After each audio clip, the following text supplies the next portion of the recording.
legendary was the Xanadu, where Kubla Khan decreed his stately pleasure dome. Today, almost as legendary is Florida's Xanadu, world's largest private pleasure ground.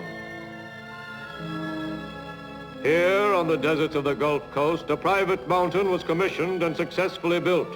100,000 trees, 20,000 tons of marble are the ingredients of Xanadu's mountain. Contents of Xanadu's palace: paintings, pictures, statues, the very stones of many another palace. A collection of everything, so big it can never be catalogued or appraised.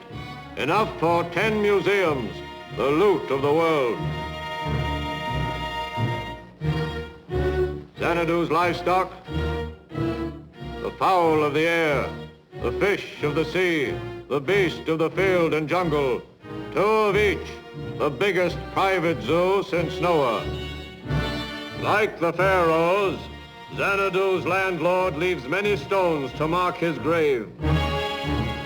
Since the pyramids, Xanadu is the costliest monument a man has built to himself.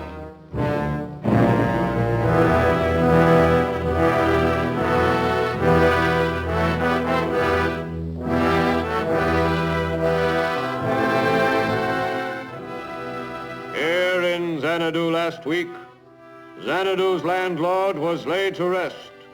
A potent figure of our century, America's Kubla Khan, Charles Foster Kane.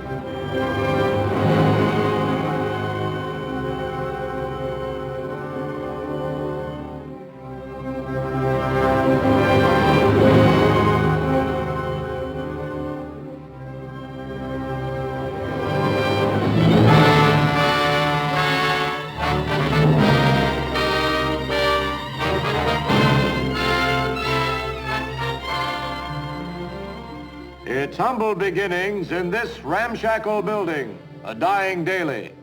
Kane's empire in its glory held dominion over 37 newspapers, 2 syndicates, a radio network, an empire upon an empire. The first of grocery stores, paper mills, apartment buildings, factories, forests, ocean liners, an empire through which for 50 years flowed in an unending stream the wealth of the Earth's 3rd richest gold mine. Famed in American legend is the origin of the Kane fortune. How to boarding house keeper Mary Kane, by a defaulting boarder in 1868, was left the supposedly worthless deed to an abandoned mine shaft, the Colorado Lode. 57 years later, before a congressional investigation, Walter P. Thatcher, grand old man of Wall Street, for years chief target of Kane Paper's attacks on trusts, recalls a journey he made as a youth. My firm had been appointed trustee by Mrs. Kane for a large fortune which she recently acquired. It was her wish that I should take charge of this boy, this Charles Foster Kane. Is it not Mr. Johnson, that on this occasion, Mr. Johnson, that boy, Charles Foster Kane, personally attacked you after striking you in the stomach with a sled? Mr. Chairman, I shall read to the committee a prepared statement which I have brought with me, and I shall then refuse to answer any further questions. Mr. Charles Foster Kane, in every essence of his social beliefs and by the dangerous manner in which he has persistently attacked the American traditions of private property, initiative, and opportunity for advancement, is, in fact, nothing more or less than a communist. That same month in Union Square, Till the words Charles Foster Kane are a menace to every working man in this land. He is today what he has always been, and always will be, a fascist. and still another opinion.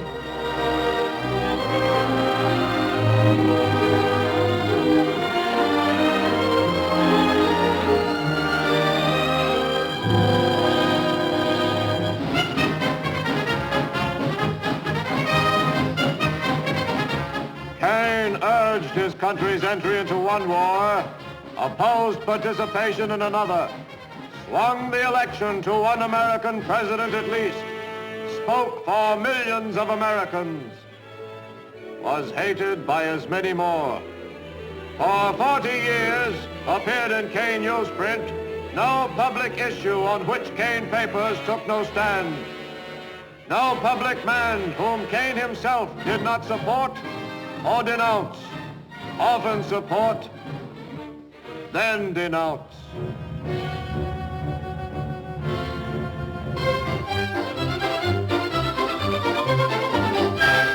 Twice married, twice divorced.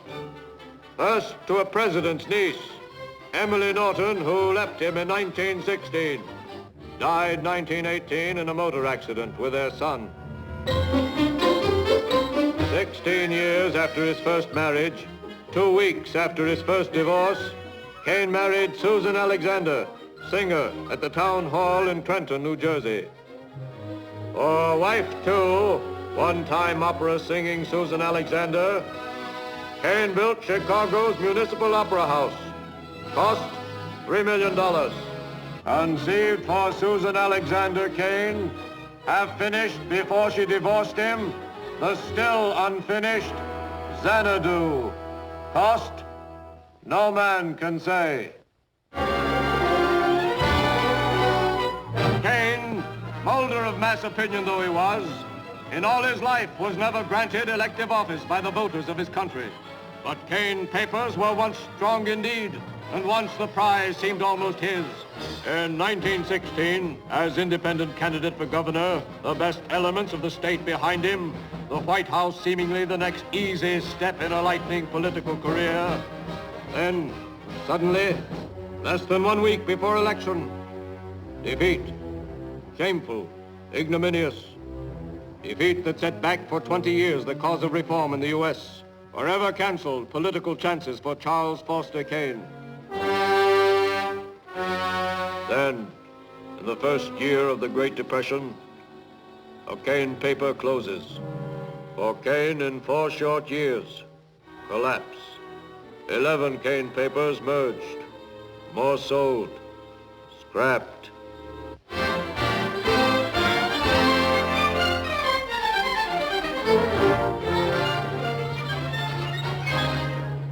Is that correct? Don't believe everything you hear on the radio. Read the Inquirer. How did you find business conditions in Europe? How did I find business conditions in Europe, Mr. Bones? With great difficulty. I'm glad to be back, Mr. Cain. I'm always glad to be back, young man. I'm an American. Always been an American. Anything else? When I was a reporter, we asked him quicker than that. Come on, young fella. Well, what do you think of the chances for war in Europe? I've talked with the responsible leaders, the great powers, England, France, Germany, and Italy. They're too intelligent to embark on a project which would mean the end of civilization as we now know it. You can take my word for it. There'll be no war. Cain helped to change the world. But Cain's world now is history. And the great yellow journalist himself lived to be history. Outlived his power to make it.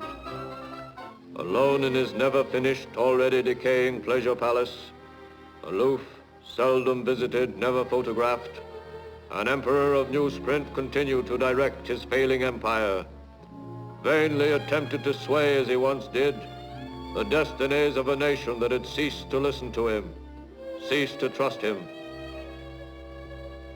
Then, last week, as it must to all men, death came to Charles Foster Cain. You!